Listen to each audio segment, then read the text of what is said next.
الو. ايوه يا ماما. الو. ايوه يا اميره حبيبتي، انت فين يا بنتي؟ انا في الكافيه اللي على اول الشارع، قلت اقعد شويه اغير جو. طيب حبيبتي، بس ما تتاخريش بقى، انت عارفه الناس اللي جايين لنا ما تكسفينيش معاهم. حاضر يا ماما، حاضر. سلام. عريس تاني يا ماما؟ هو انتي والعيلة ايه؟ مش هترتاحوا بقى؟ حسساني اني خلاص قربت اموت ولازم تلحقوني. جواز ايه؟ جواز ايه اللي هفكر فيه بعد ما قلبي اتكسر؟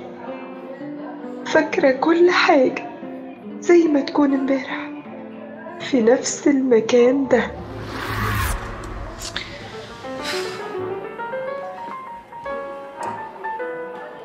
ايه يا رامز؟ ايه اللي اخرك كل ده؟ وانا اقدر برضو؟ انت عارفه ان مفيش اي حاجه ممكن تاخرني عنك. عموما يا ستي حقك عليا.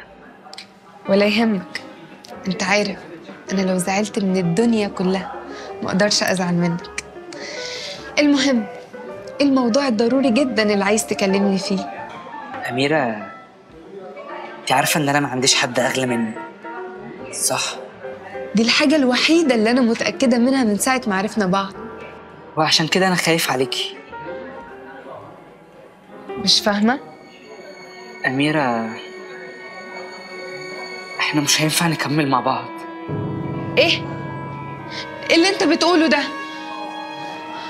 بعد 4 سنين كنت فيهم كل حياتي جاي تقول كده؟ احنا مش هينفع نكون غير لبعض. اميره، انا ما بقتش عارف اي حاجه عن مستقبلي. حتى الشغل اللي كنت حاطط عليه امل ما اتقبلتش فيه. حرام عليا بهدلك معايا اكتر من كده. تبهدلني؟ كنتش اعرف ان حبي ليك ووقوفي جنبك هتسميهم في النهايه بهدله. فهميني بقى، انا بعمل كل ده عشانك وعشان مصلحتك، صدقيني. مصلحتي ازاي وانا بعيده عنك؟ رامز، انا بحبك. الحب مش كل حاجه يا اميره، في حاجات تانية اهم بكتير. حاجات ايه اهم من قلبي اللي انت بتكسره دلوقتي؟ أنا عارف إن الموضوع صعب عليكي، بس صدقيني كده أحسن لي وأحسن لك. رامز، ما تسيبنيش.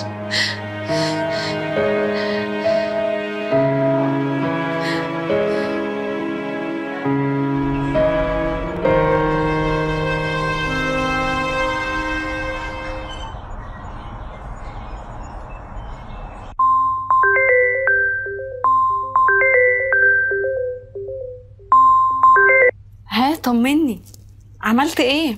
عيب عليكي، خلصت منها خلاص. الحمد لله. يا ساتر، ده كان كابوس واتزاح. فعلا كابوس. هو أنا ينفع يبقى في حد في حياتي غيرك؟ يا سلام يا اخويا، اضحك عليا انت بكلمتين من بتوعك. وغلاوتك عندي ما بضحك عليكي. المهم بس طمنيني، ظبطتي لي الدنيا مع المدير ولا ايه؟ ما تقلقش، اعتبر الشركة كلها في جيبك. هو ده الكلام. ولسه بيقولوا لي جواز وحب وبيت. حب؟ من الواضح ان مفيش حاجة اسمها حب. مادام عايزين نتجوز يبقى زي ما بيقولوا بقى، صالونات مفيش مشكلة. بس يا ترى الأخ اللي جاي يشوفني هو وطنط كريمة مامته هيطلع شكله ايه؟ يا خوفي لا يطلع ابن أمه زي ما بنسمع. اهلا وسهلا، نورتونا وشرفتونا. ده نورك يا حبيبتي، انت وعروستنا القمر دي. طب صدقيني من يوم ما شفتها وانا ما بطلتش كلام عنها مع شريف. مش كده يا شريف ولا ايه؟ طبعا يا ماما، وانا ينفع يبقى عندي رأي غير رأيك يا حبيبتي؟ يا ود انا بشهدك، ما تقول يا شريف، انا كلمتك على اميرة كتير ولا ايه؟ طب ايه اللي عاوزاني اقوله وانا اقوله على طول يا ماما؟ يا دي النيل، هو ابني بس اول مرة اعرف انه غبي.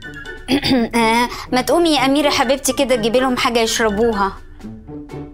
تحبوا تشربوا ايه؟ تحبي نشرب ايه يا حبيبتي؟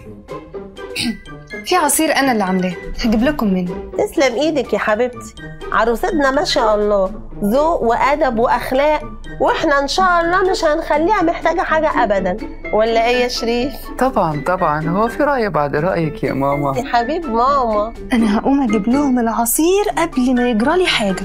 اجمدي حبيبتي، وثقي في امك ما تقلقيش. روحي يا عينيا روحي. بس انت عارفة يا حبيبتي ان انا ماليش غير شريف، عشان كده شقته جابها عندي في نفس العمارة جنبي كده على طول. بالظبط كده يا طنط، زي ما ماما بتقول. وعروستنا براحتها طبعا تفرشها وتوضبها زي ما هي عايزة، بس أنا لازم أبقى معاها في كل خطوة بتعملها وفي كل حاجة بتشتريها. استني، هو أنت يا ابني موافق على كلام أمك ده؟ طبعا موافق، هو أنا ليا بركة غير ماما؟ يا بختك المايل يا بنتي. لا، ده وجع قلب مش جواز ده. مساء الخير يا فندم، تحب تشرب حاجة؟ سمحت، لو سمحت. ايه ده؟ انت تاني؟ تاني ايه حضرتك؟ انا كل اللي قلت تشربي ايه بس؟ ده ايه اللي جابك هنا؟ انت ماشي ورايا يا ابني؟ مش كفايه اللي انت عملته؟ عايز مني ايه؟ جابني هنا؟ جابني ايه حضرتك؟ انا طول عمري شغال هنا.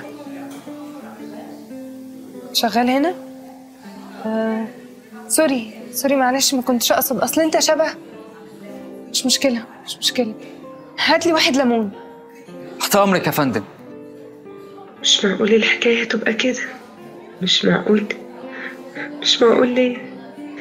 ده احنا بنسمع اكتر من كده.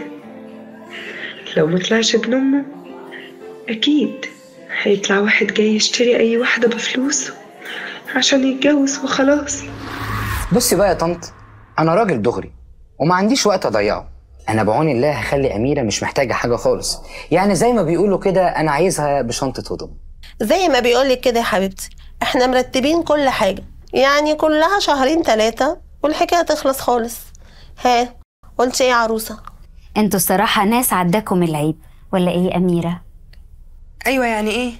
مفيش فتره نتعرف فيها على بعض ولا ايه؟ طبعا ده حقك، بس انا شغلي ومشاريعي وسفري واخدين معظم وقتي. ايوه يعني مفيش فتره خطوبه مثلا ولا ايه؟ لا طبعا في، ده حقك. انا راجل عارف الاصول وعارف اللي ليا واللي عليا كويس قوي. كويس، يبقى احنا كده متفقين. بس انا مش عايز فتره الخطوبه تطول قوي عشان سفري وشغلي، ما انتوا عارفين وزي ما انا قلت لكم. ثم انتوا مش محتاجين اي حاجه ولا محتاجين وقت عشان تظبطوا فيه. انا اقدر اظبط كل حاجه في وقت قصير، ما تقلقوش. انا حاسه اني شفت الراجل ده قبل كده. فين يا بنتي يا اميره؟ فين يا بنتي يا اميره؟ نهار اسود، ده جاي عليا. هي كنتش خد باله اني ببص عليه.